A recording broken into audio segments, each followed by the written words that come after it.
Le 11 décembre, le Royaume-Uni et la Norvège ont annoncé la création d'une « coalition pour les capacités maritimes » de l'Ukraine, avec l'objectif de permettre à la marine ukrainienne de défendre ses eaux territoriales et de renforcer la sécurité dans la mer Noire. À cette occasion, le ministre britannique de la Défense, Grant Shapps, a fait savoir que la Royal Navy remettrait les chasseurs de mines HMS Grimsby et HMS Shoreham à la marine ukrainienne.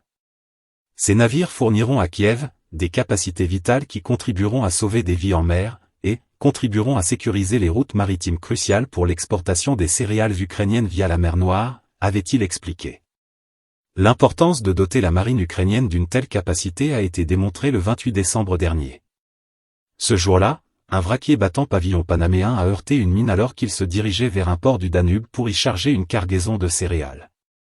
Cependant, la question était alors de savoir comment ces 2 chasseurs de mines de 600 tonnes allaient être acheminés vers l'Ukraine. Sans surprise, la Turquie a indiqué, ce 2 janvier, qu'elle n'autoriserait par leur transit via les détroits du Bosphore et des Dardanelles, en se référant à la Convention de Montreux, signée en 1936.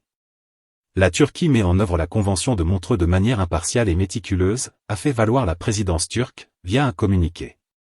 Il s'agit d'éviter une escalade en mer Noire, a-t-elle ajouté. Pour rappel, les autorités turques bloquent l'accès à la mer Noire à tous les navires militaires depuis le 1er mars 2022. Nous avons décidé d'utiliser la Convention de Montreux de manière à empêcher l'escalade de la crise, avait alors justifié Recep Tayyip Erdogan, le président turc. Selon ce texte, en temps de guerre, si la Turquie n'est pas belligérante, les bâtiments de guerre étrangers peuvent emprunter les détroits dans les mêmes conditions qu'en temps de paix, à une exception près, Ankara peut interdire le transit des navires de guerre appartenant aux puissances belligérantes, à moins qu'il ne s'agisse d'un navire de guerre retournant à son port d'attache en mer Noire, article 19.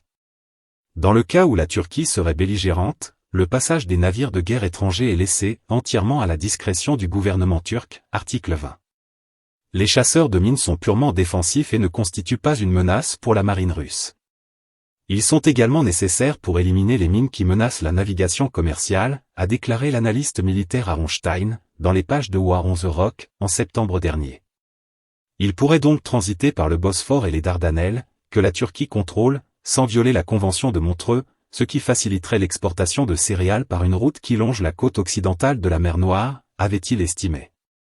Quoi qu'il en soit, et malgré ses excellentes relations avec Ankara, Londres devra trouver une autre voie pour faire parvenir ces 2 chasseurs de mines jusqu'à la marine ukrainienne.